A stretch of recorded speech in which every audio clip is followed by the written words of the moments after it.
So this type of question calculation, sometimes you go into the exam, you look at this type of calculation question first. You have 7 questions, right? So you look at this type of calculation question, and then you have a feeling whether you can answer or not, you can calculate or not. So if you have a feeling that you can calculate already, then you do this type of question first. Because calculation questions, when you go into the exam, your mind is still sharp, then you can calculate very well. Don't do this type of calculation question when you already written halfway of all the essay for 1 hour, and then try and go back to this calculation question. Then your mind already very like tired. When you are tired already, you make mistake when you calculate. So do always try out all these calculation questions when you first enter the exam hall. Don't hesitate. Because why? Because the other reason is when you start calculating and then you calculated something that you are not sure, then you have a feeling that you cannot get the answer already. And this is quite fast. Because if you start calculating, it probably take you less than 5 minutes or more than 5 minutes, a bit more or less. Then you will know you make a mistake, or you calculate wrongly, or you don't know how to proceed. So if such thing happen, then straight away you don't do this question. Straight away you move to the next question already. So this is the way your strategy should be for this type of paper. Similarly to paper valuation in part 2, if you go into part 2, there is a valuation paper, and the valuation paper also something like that. You have a few questions that you need to calculate.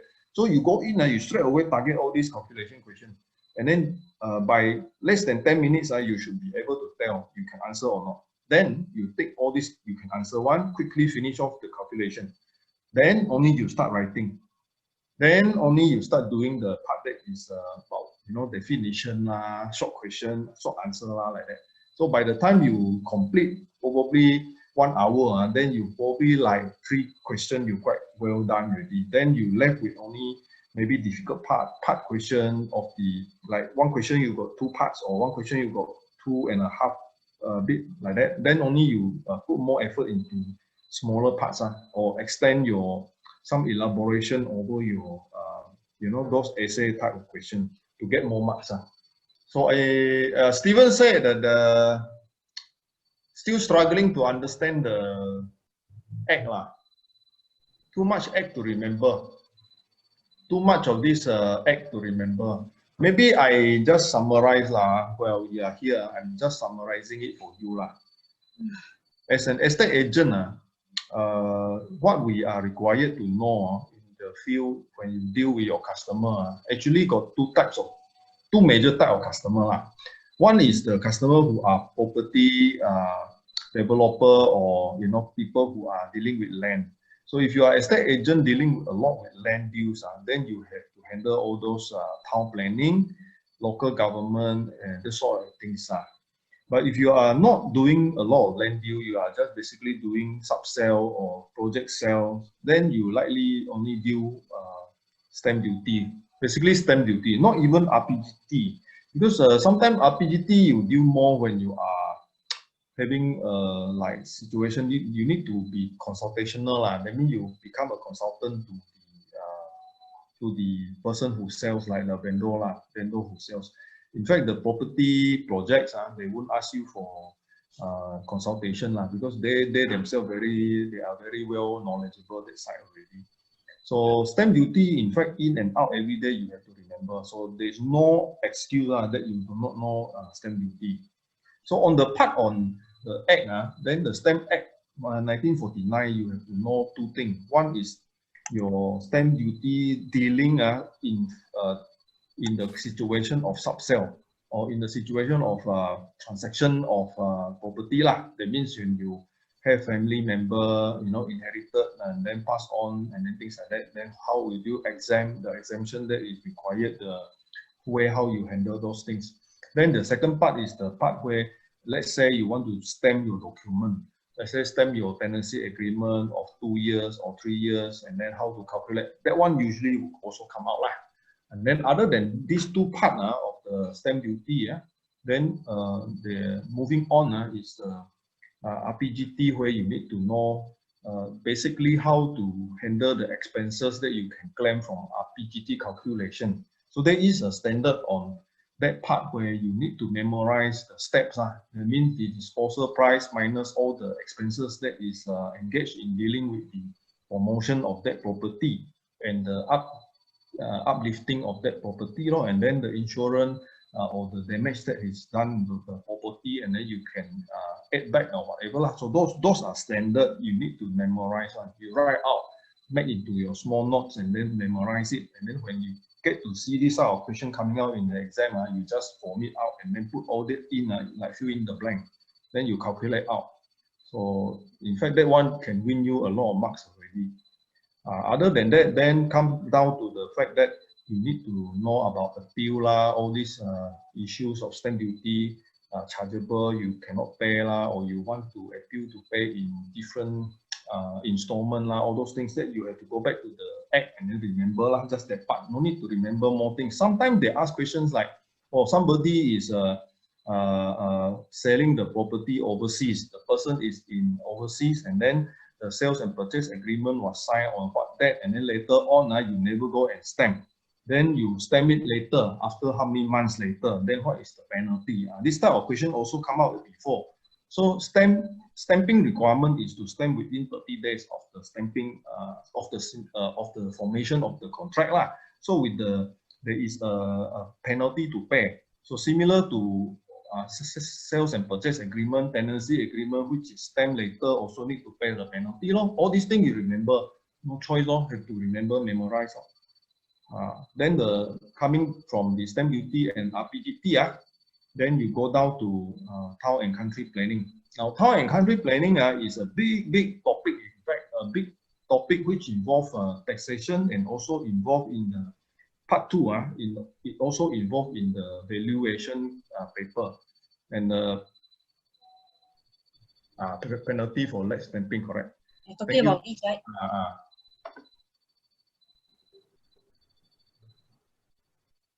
Yeah. So when you go to part 2, there is also a question on valuation part, which is involved in the paper called principle of valuation.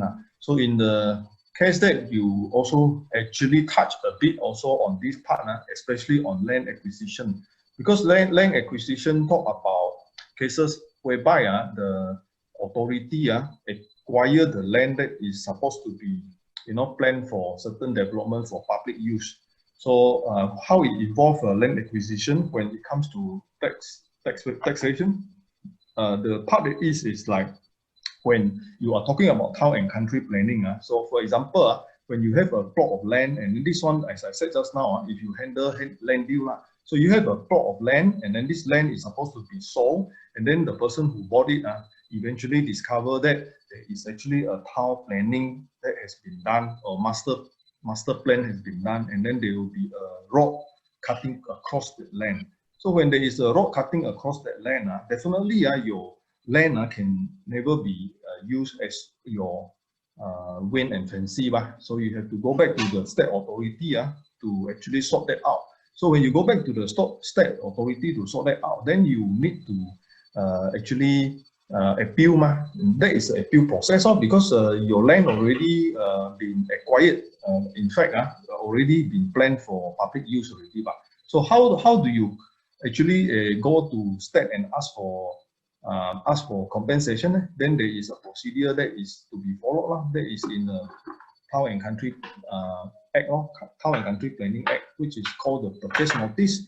So this purchase notice touch on, in fact, also touch on in land acquisition when you study in part 2, where you study law relating to property. So when you study Land Acquisition Act also involve this part where you need to go to the state authority and ask the state authority to pay you the money based on the amount of land that is taken back by government for the public use. So all that is actually all related. The thing is, all goes back to the valuer. So it goes back to the valuer as how much is the market value of the land that is involved. So that basically town and country planning need to talk about. So it's a master plan, the plan that has been approved before, and then what are the procedures. So these are things that you usually come out in the exam, because this is involving estate agent dealing with land. That is the reason why it is coming out in the exam. Oh, so that part lah. So after that, then you go to the go to the Local Government Act. So what is Local Government Act? Local Government Act is about perbandaran, about municipal council, how the municipal council handle the zoning as well as the area that it is jurisdiction to handle lah. So what local government does? Local government does collection of rubbish law, all the street lighting law, all the drainage, all these things. So how is the local government going to charge the parcel owner, the holding owners, the cukai pintu? So it's based on the valuation of your holdings. So your holdings every year based on it, annual value and the improved value, and then how much the value you can rent it out. Let's say you rent it out per year is about, say 1 month is 1,000, then a year is 12,000. Based on how many percent of that 12,000, so that is the way that the local government used to calculate your cukai pintu. So this valuation list over some time also get how to say, wear and tear lah. You know, all these buildings over time cannot be rented at a very high rate. So therefore you need to review But then the local government also need to increase the salary of the people who go and maintain this services like collect rubbish lah, you know, do drainage lah, cutting grass, cutting your garden lah, all this job because all the land that is outside your building is surrendered back to the local government. Like say you see a shop lot, a commercial center, when it is constructed, after a certain number of years, it is surrendered back to the perbandaran. The perbandaran need to collect rubbish. So all this means to say that there is a rating the taxes that the government need to collect back so that it can pay its people to go and manage this area. But then if these buildings are rented by government, let's say state government building rented by federal government. So this happens a lot, especially federal federal government things. This is federal government. Let's say federal government got what type of federal government? Federal government got federal government, like for example, teachers are using your building as a, you know, as a office. Then all these building the local government cannot charge the way it charges the general public. So there is called the CAR, contribution in rates.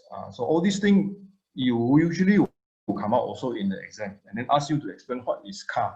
So all these like giving you and all these are questions that they give it to you. You should score one because these are just vomit out, plain vomit out from the question and answer.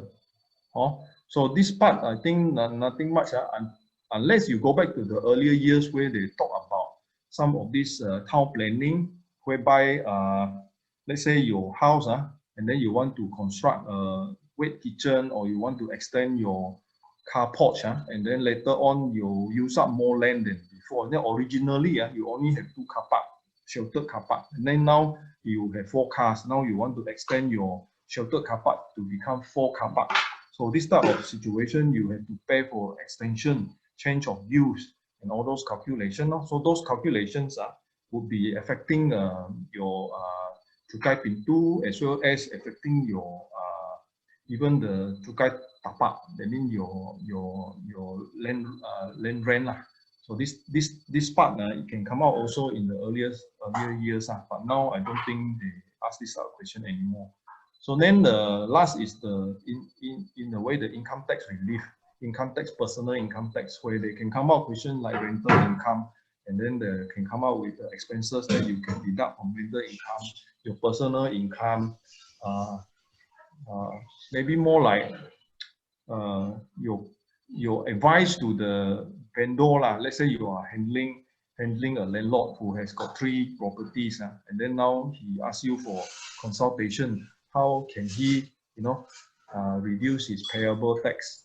Then this type of things you may not do this job because this is an accountant job, but you can say, okay, your rental you must declare, and then you declare your rental. You can deduct agent's fee. You can deduct all the maintenance of the place. If it is a strata title building, then you can deduct all the cost of maintenance charges, your yearly assessment bill you can deduct also, all these things you deduct out, and then later your taxable income add together.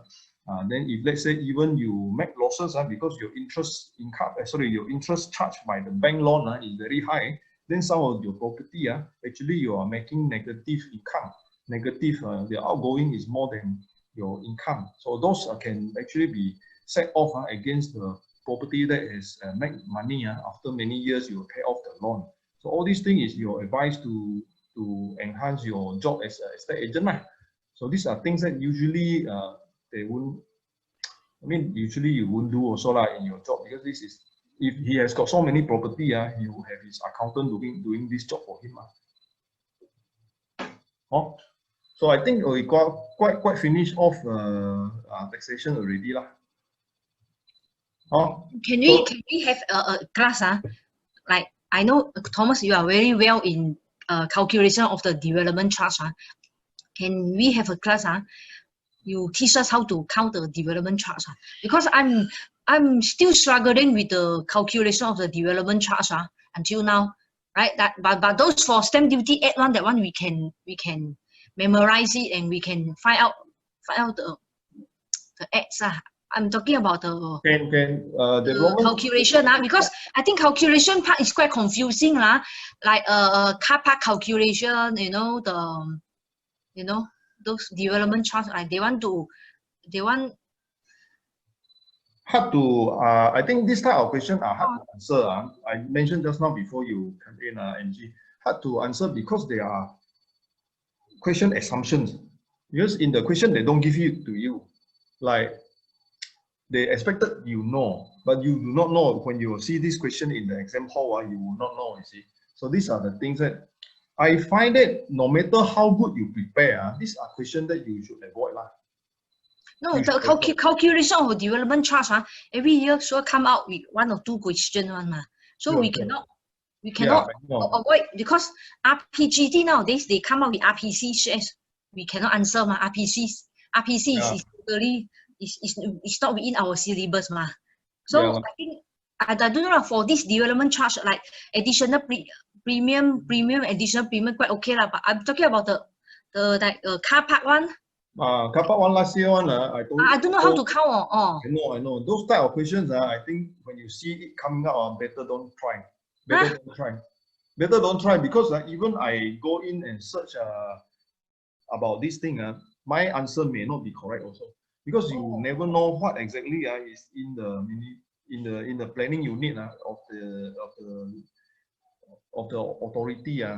They may have their own way of doing things. Don't go into the trap that we try to answer difficult question and forget about the easy question. No, I know income tax we can choose, right? Income tax, definitely we will choose the income tax, and the stamp, if the stamp duty add the question come out. Now, we need to choose 4 questions, because I saw your past year answer. Your past year answer, your calculation is okay, is quite accurate. So I know you are quite good in your calculation. So why not we have few classes, just you conduct like a Zoom meeting, you give us some guidelines on how to guide us the basic calculation those very basics one Okay, the one no problem. Like just now I mentioned about development charge. Usually they count. Because your development charge, your calculation is very good. I saw your they usually do this. What they used to do is they give you a proposal. They mean a developer want to do certain project, and this project is how many square feet, then the original land is how big, and then therefore there is a calculation of plot ratio. And your plot ratio is very good, right? Then after that you have the plain area, and then all these things if you understand it's quite straightforward. That's right. Then the extra, that means if you exceeded the allowable ratio or allowable print area, then the exceeded amount, you need to time the penalty the amount of money need to pay up. That is the extra development charge that levied onto the project. Even that you pay off may be not approved also. That's right. The amount. No, we all need your help to give us some guidelines. on all these like plot ratio, plink area. I know you are I know from day one you are very good in those areas. We need some basic guidelines, not to say like very complicated questions like by past year questions, like 2017, 2018, and 3 years. I think for 3 years I saw the development trust the question. Maybe you can go through with us. I thought I really need help on this area, plink area, plot ratio, because I know you are definitely you are good in this plot area and plink area. So can we select out all those questions. I will you select all those. You pick up all calculation those question. Then you can get us one by one or not? One question by one by one, because otherwise Okay. can or not? Okay lah. So no more already, we are passing the 4 o'clock, so it's really 2 hours. So everyone is I hope it's okay lah, this particular small meeting. I also don't know. Can have it next Sunday again about the development trust. I try to squeeze everything. I don't think it's that easy to remember all lah. If you are not gone through you can one lah. No, Angie, let me explain. If some of us never go through, that means you are first time taking this subject, then whatever I said just now, maybe to you would be quite confusing. But if you have gone through this exam once at least, then you understand what I say lah, what I have explained to you. Because I have also failed this exam once, so I understand why a person can fail this exam, although you have prepared. In fact, a lot of time, I think a lot of people has already made a lot of effort preparing for tax, but still fail.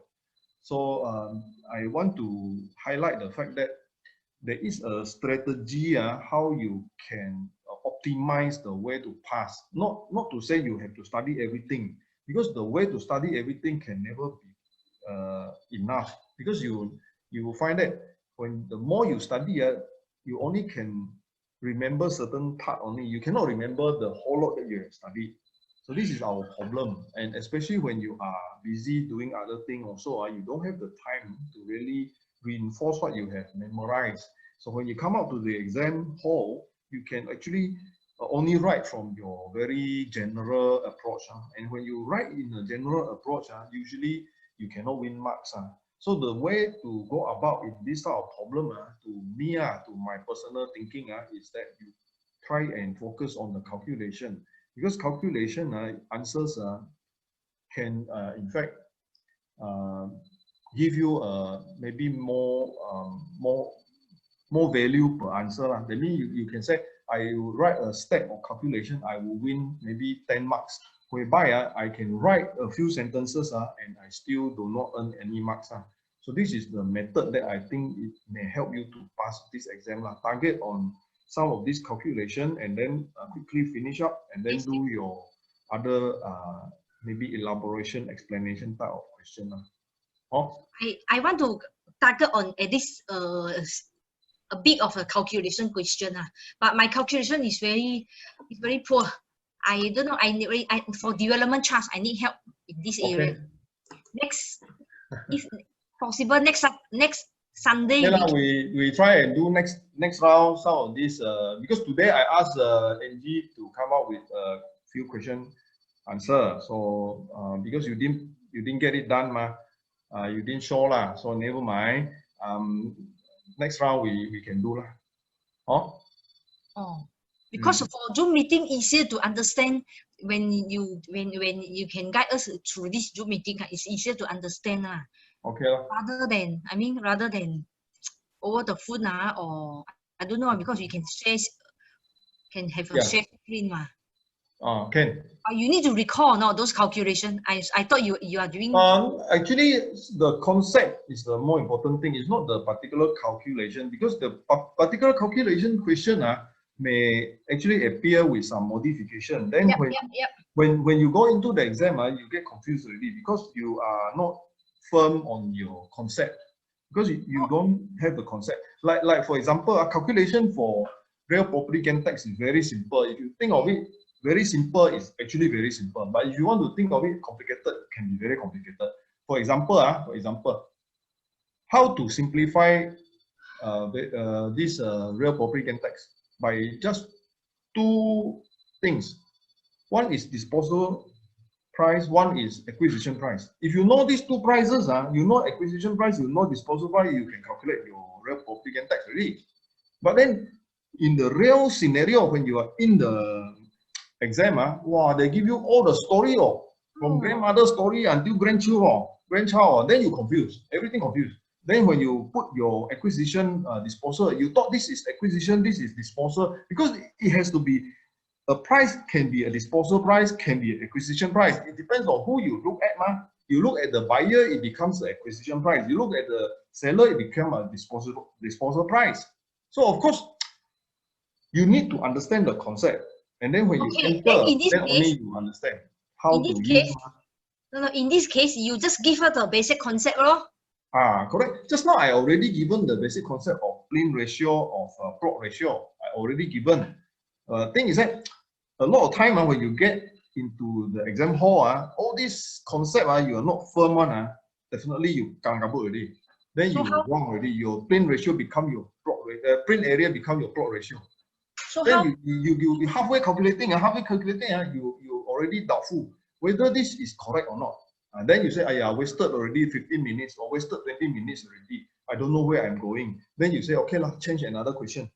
Then when you go and look for another question, wow, the question very difficult one, a lot of assumption, don't know this, don't know that. Then you say, out of 4 questions, only I can answer 1 question.